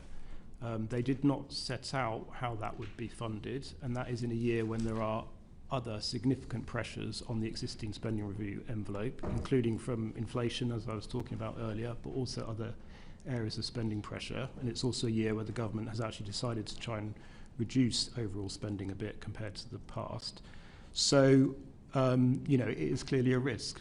And as a result, we decided we always have an assumption on the amount by which we think departments will underspend their allocations. And on the basis of these pressures, including spend, we decided to take that down to 0, which is, I think, the first time we've ever done that. On the point that the Department for Education is making, we have a duty in legislation to set out risks to the fiscal forecast. The government had not told us in that year how they were going to fund this, where any offsetting savings came from, and therefore, in order to illustrate the scale of risk and pressure this created, we illustrated the implications for mainstream school spending if, and there is an if there, it was all in the Department for Education's budget. Thank you very much. But you scored it on the schools, the schools budgets as well. Did you? Well, we don't produce a bottom-up department by department forecast. We didn't make a bottom-up assumption on that because the government just told us it would be absorbed within overall government spending. It didn't tell us how it would fund it. So what we did was provide an illustration of the risk and pressure. It was only an illustration. So I think as the government had put in the red book something about that it would come from across government spending. Yeah, but because they did, we have to illustrate risks, and so we chose to do it, which I think is reasonable, by illustrating the impact it would have on the school's budget. Thank you very much for making that clear. John Ben MP. Can I ask you about efficiencies in government? It seems to me that the budget highlighted an additional 4.9 billion of efficiencies, building on what we had in the spending review, which was, I think, 14 billion of efficiencies. Can you tell us about your sort of confidence level in achievement of those? It's easy to project us an extra 2% in NHS productivity, for example, but how credible are they based on what is actually attained? It seems often people assert that to make up the numbers, but then it doesn't happen. Yeah, so I mean, we have not built into our projections of public spending a sort of assumption in our numbers on the difference that those efficiency targets will make. Essentially, as you know, we take the government's overall plans that it sets at spending reviews for departments. What we do, as I've been explaining, is make an assessment of the risk that we think there is within those envelopes, and we, on the basis of that, adjust these underspend assumptions that I'm talking about, but we also try and illustrate in the book where there are risks and pressures beyond that. And I think, it's certainly the case that there are a number of new pressures that have come in to departmental spending since the spending review allocations were made, and that is why, as I said, we've reduced these underspend assumptions, not just in that final year that I was talking about, but actually across the whole of the spending review period. And that it does mean that if the government wants to achieve those plans, these efficiency plans will need to play a really important part in that. I say we've not made a sort of detailed assessment of those efficiency plans ourselves. But if you're talking about a 16% increase in back office, reduction in back office costs in the civil service by 4 years' time, that's quite an ambitious number to aim for. I mean, it is the case, obviously, that in the past, governments have been able to reduce departmental spending, most notably in the 2010s. And at that time, a big part of that was efficiency savings. So, yeah, there is evidence that it can be done, but it's certainly always challenging. Thank you. Yes, thank you. I think I have many stories about challenge that could be. I wanted to move on now to Bobby Dean, MP.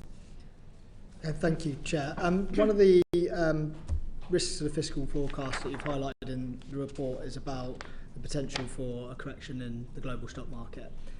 We're hearing news this morning that UK pension funds are starting to dump US equities. There's a general sort of fear that we might have an AI bubble. I just wondered if you could talk us through those risks and in particular how it might impact the government's fiscal mandate. Those risks certainly exist, and I think we did two different scenarios, one in which there's a really substantial adjustment. I think it was 35% fall in equity prices. That's right across the world, so it includes UK stocks.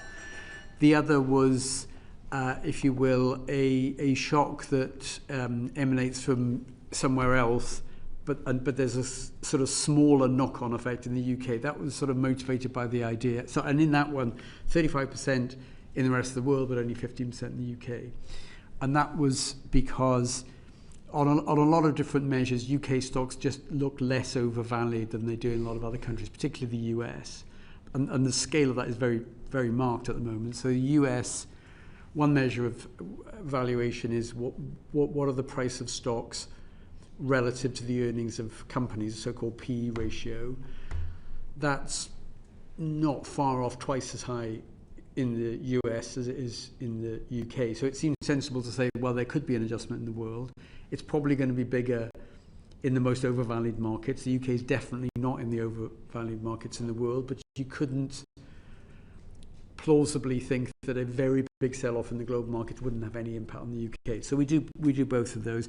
We don't try and identify what it is that causes this.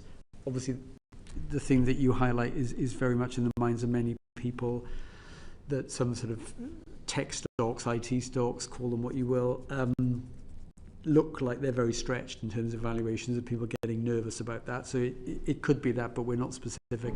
And we just then try and trace through what it does to both the economy, but also through direct links to government revenue, and impacts, for example, on the valuation of the stocks held by local authority pension schemes, which then has an impact on one of the fiscal measures, which is public sector net financial liabilities. So a big fall in value of stocks, given that they are big holders, those local authority pension funds, big holders of stocks, that's going to flow straight through to that measure, public sector net financial liabilities. And the impacts are big. I mean, just on the current balance, I think it's a deterioration by about 16 billion or so. I mean, that's as much as our estimated impact from the productivity downgrade on the current balance if you got 35% off equities all over the world. It's a little bit better if it's the rest of the world has a big hit, we have a smaller hit. It's not 16 billion off, it's 9 billion off. So do you want to add something on the fiscal stuff? Thank you, Mr. Dean. Thank you. We obviously the gambling taxes were changed in the budget. I'd be interested to know how you score those, because obviously there's an awful lot of behavioural changes, and we had from the gambling industry a suggestion that people would be pushed, for example, to the black market, so they still gamble, or equally there's a possibility of a shift of type of gambling if taxes are put on some. So how do you go about scoring that, and what were any particular messages you've got? Yes, thank you. So this was quite a complicated measure to cost, and there are a number of assumptions in there on behaviours. And the changes create quite a number of different rates across different forms. It is. So there's across different forms of gambling, which we also had to consider the impact of that on behaviour. I mean, essentially the main behaviours that we assumed, and this was based on studies that HMRC has done in the past, but also updated looking at international examples of where gambling tax has changed recently, of which there are quite a few examples, is, I mean, I guess the big one is that operators will pass on a lot of the cost of the tax increase to their customers, and that would lead to a reduction in demand, which reduces the yield from the measure by a reasonable amount. that does build in some behaviour of people moving into the illicit market. I mean, the evidence we had from those other countries that have introduced reforms recently is that that is not huge. They didn't see huge evidence that that has happened, especially if if you have a well-regulated gambling market as we do here. That the opportunities to do that are relatively limited, and generally, people don't want to do that if they can because of the obvious risks involved. And then we did also have an assumption that there would be some substitution between the different forms of gambling, reflecting the fact that you do now have some quite wide differentials between the tax applied on what are essentially quite closely related forms of gambling. And we also made an assumption that the operators would, over time, be able to adjust their sort of product offering to essentially kind of maximise profits and kind of minimise the tax. So you mean, actually, from what you're saying, so the online gambling, which this committee put a report about, online gaming, which we felt caused more harm, and therefore that we urge the government to look at differentiation. You think that the offer might, you've factored in that they might try and encourage some of those people to go, for example, to a betting shop or the races or a casino, and is that really realistic? How? Yeah, so I should say it's a relatively small effect, but we do think it is likely over time that there would be some of that behaviour would take place. Very difficult to score, though. Yeah, I mean, again, it's one which there is a big amount of uncertainty basically about that behavioural response, but I do think it is one where HMRC have actually done some really, really detailed work, both using their own analysis from the past, but also, as I say, taking account of international evidence. Well, we'll maybe raise it with them when they're in front of us in January. Thank you very much indeed, Mr. Josephs. Luke Murphy, MP. There were new taxes to electric vehicles applied in the budget. I wonder if you could just set out what the scope of these taxes are to, or tax more specifically, to plug the fiscal gap created by reduction in fuel duty revenue. Yeah, so we've got some analysis of that in the report. We have for a long time flagged in our long-term risks report the big risk to government revenues from the loss of fuel duty over time as the government shifts to meet its climate change objectives through the electrification. And so we do some analysis of the offset that the new EV charge will create. And what we show is that essentially it offsets around a quarter of the lost revenue from fuel duty over the long term. And that the reason it's not 100% is because the EV charge that the government has set is roughly half the charge on the average driver through fuel duty. And also at the current time, it only applies to cars and not to vans and lorries, which vans and lorries account for, I think, well, it's close to half of all fuel duty receipts. So those two factors, lower rate and only applying to cars, is why it only replaces around a quarter of the revenue from fuel duty. Would your expectation be that the charge will have to increase in future in order to fill that gap and potentially be extended to vans and lorries? Well, I mean, that's obviously a decision for future governments, not for us, but yeah. You predict a kind of reduction in EV car sales of around just over 400, well, nearly 450,000 as a result of the measure, which is offset, I think, by other government policies to kind of increase sales. I just wonder whether that reduction in sales could be bigger than envisaged. How confident are you around the modelling of the impact of the policy change? Well, again, it's quite an uncertain behavioural response, and there are quite a lot of moving parts there. There's the actual new charge on electric vehicles and the impact that has on purchasing decisions on electric vehicles. There are also, as you say, offsetting policies that the government's introduced to try and incentivise purchases, so that through grants and through some other changes to taxation that will reduce costs. And then there is also the interaction with the electric vehicle mandate, which as you know, mandates manufacturers have to sell a rising proportion of their vehicles as electric vehicles. And so essentially the interaction of all of those moving parts leads us to this judgment that overall, on a net basis, sales of EVs will be about 100,000 lower than they otherwise would. But I definitely would say it's, that is very dependent on assumptions you make, both on the manufacturer's responses and also customers' responses. There's significant risks around the figure. So there's definitely risk around that. And on fuel duty, the budget states that from April 2027, the government will uprate fuel duty by RPI. But as we know, fuel duty rates have been frozen for 15 years. How much headroom would the government lose if it did not go ahead with that fuel duty uprating by RPI? Yeah, so I think this is now the 16th consecutive time that those rates have not changed. The cumulative cost of that since 2010 we estimate is about 120 billion. 120 billion cumulative cost since 2010. I think in this forecast, if those rates were not uprated, it would cost about 3.5 billion a year. And say fuel duty weren't uprated, does that have a potential impact on demand of EVs, and do you model that? It would do. I mean, essentially it sort of lowers the cost of petrol and diesel vehicles relative to EVs.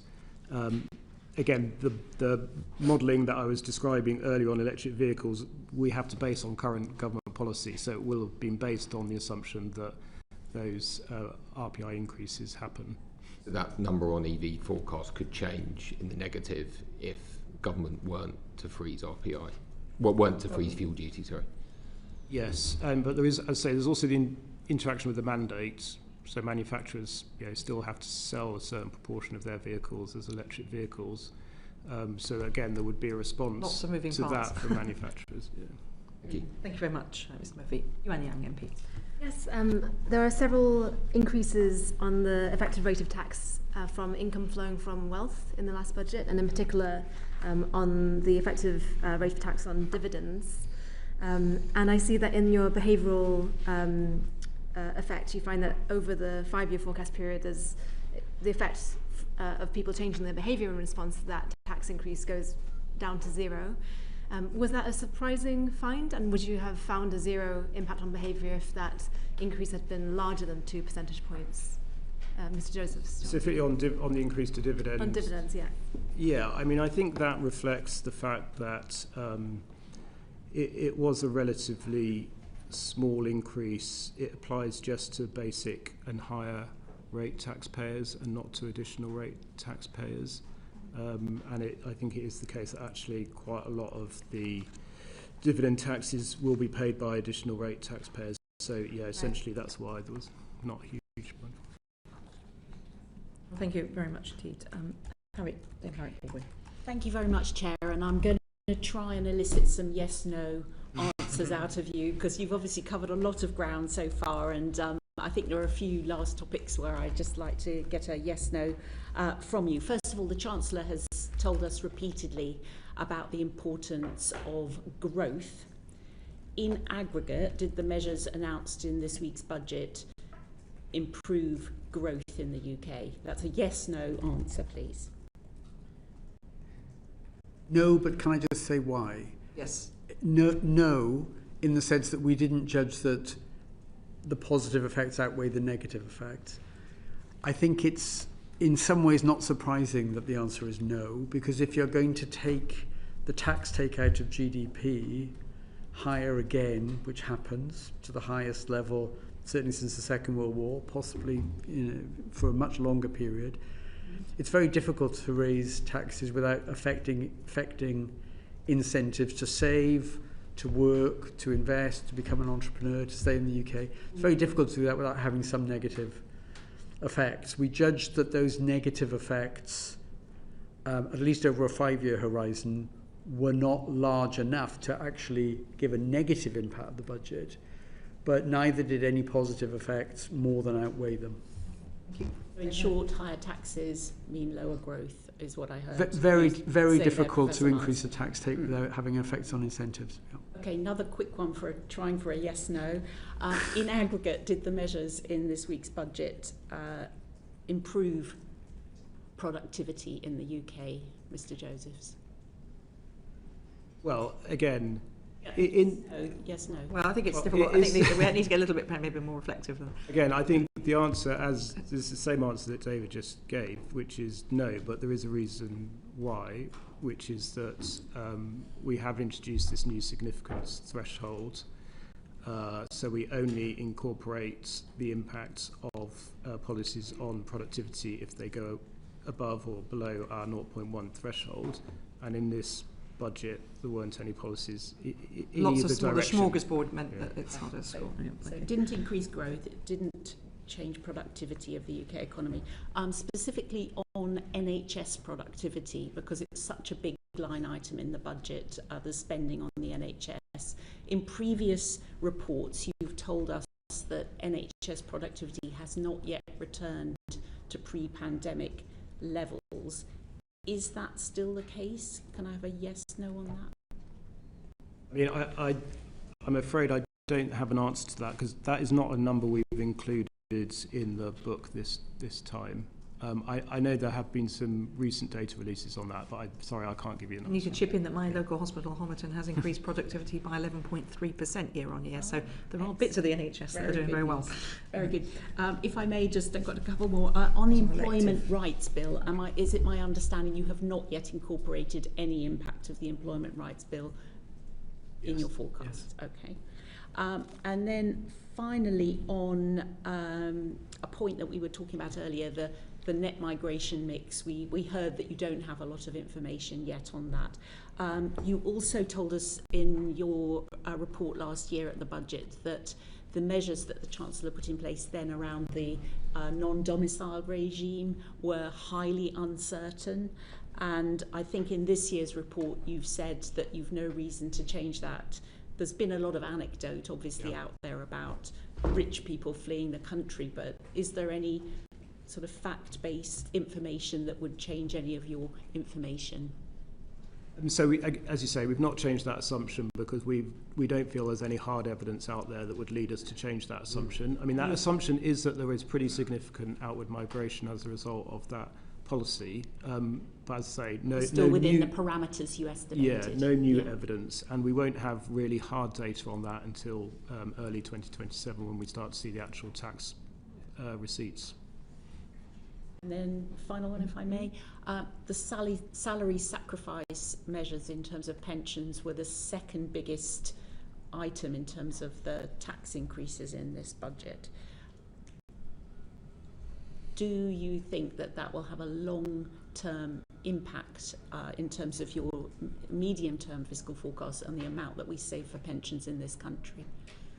Yes. A long-term impact, well, I think you would expect it to have an impact over the long term. I mean, it does reduce the tax benefits of the salary sacrifice route to pension saving, and over the long term, therefore, you may expect lower pension savings than you otherwise would have done. I mean, there are obviously lots of other routes through which people can get the tax benefits of salary of saving into a pension, and we do, and the costing assumes that people will move into other routes.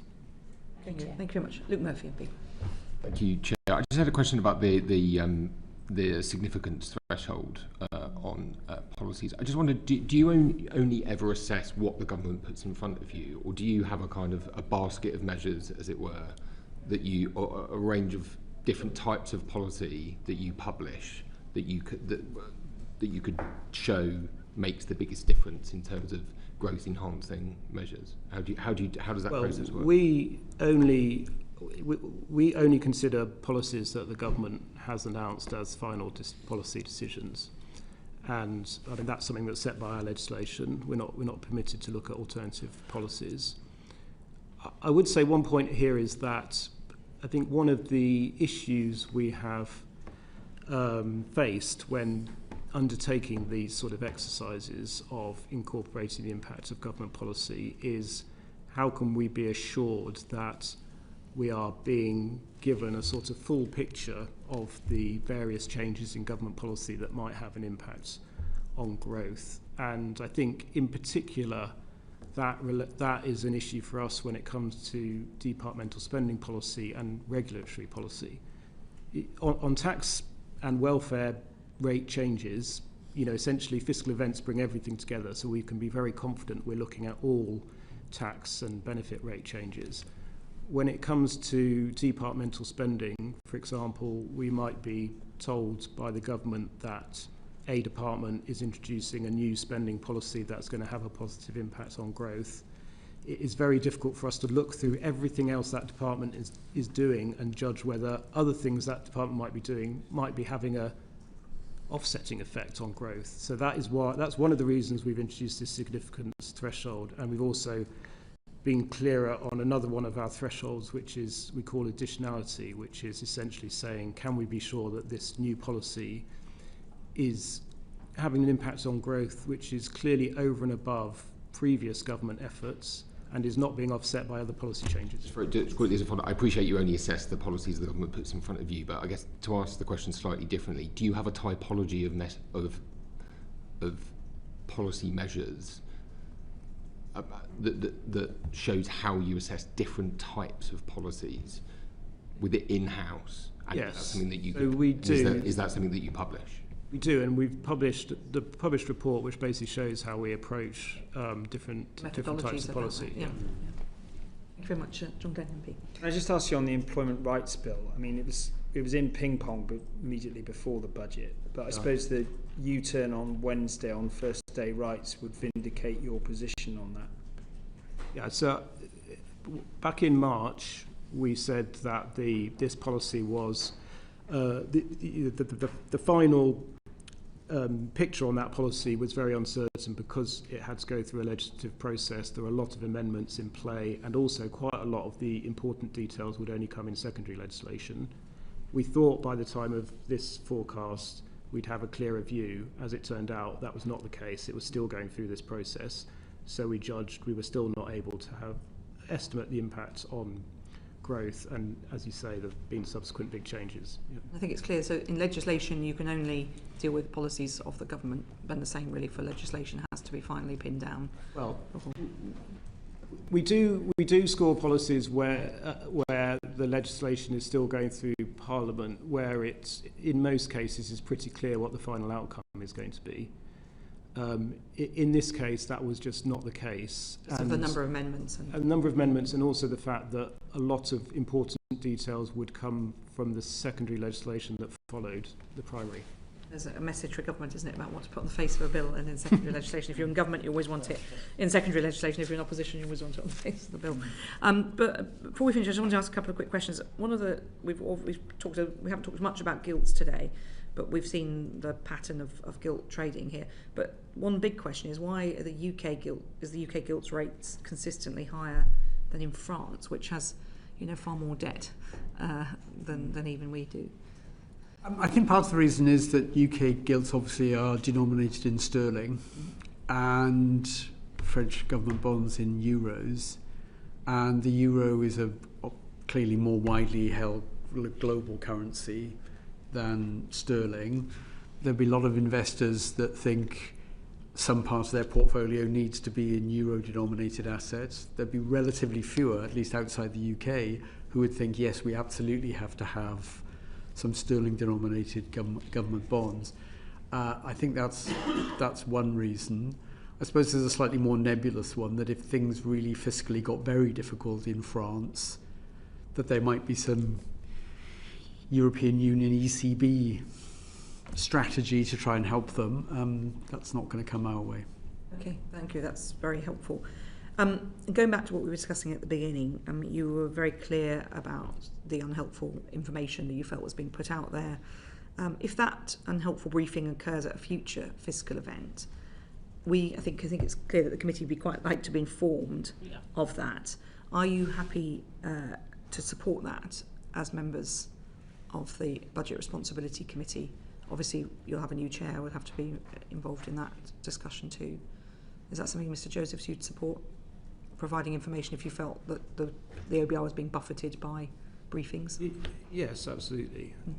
Okay. I mean, in terms of actual briefing, it's obviously quite often very difficult for us to know exactly what is happening and who is briefing and what. Well, it could be wild speculation, it could be media speculation, it could be briefings, it could be leaks, all of those, but all the noise around it, I think, is my point. I think one thing I might add to the discussion we had earlier when you were asking about the letter is one thing that was upmost in our minds when we considered writing that letter was the expectation that this committee would be asking us questions about what had happened, because you have done that previously, and therefore that was part of the thinking about in terms of putting it down on paper so it was clear. Yeah, get it out early. And we also had questions from the Shadow Chancellor as well. So okay. And what about you, Professor Miles? Would you support providing us with that information in future? I would. I mean, the OBR is here to serve this committee, and if you find that information helpful, we should respond to it. Thank you very much. And did you ever feel, push you a little bit more on this, that the Chancellor or any Treasury Minister gave an incorrect impression to journalists or the public about the information that you had supplied to them? I think there were misunderstandings in the media, but that's not something I would pin down. Can't be sure where it came from. Right, exactly. Okay. Exactly. And Mr. Joseph? Yeah, I think the same. It's very difficult for us, and we are not here to comment on government communication or on what then led to media speculation. The purpose of the letter, as we've discussed, was to sort of set out the facts in terms of the evolution of our forecast. Everything else that happened is really not something for us to, I think, sort of reach judgment on. Well, thank you very much, and can I thank our witnesses very much indeed. That's Tom Josephs and Professor David Miles of the Budget Responsibility Committee at the Office for Budget Responsibility. This is the first of 4 sessions around the budget, so tomorrow we have a group of economists, next Tuesday we have the Bank of England, and on Wednesday we have the Chancellor of the Exchequer. The transcript of this session will be available on the website uncorrected in the next couple of days, and once again I thank our witnesses. Order, order.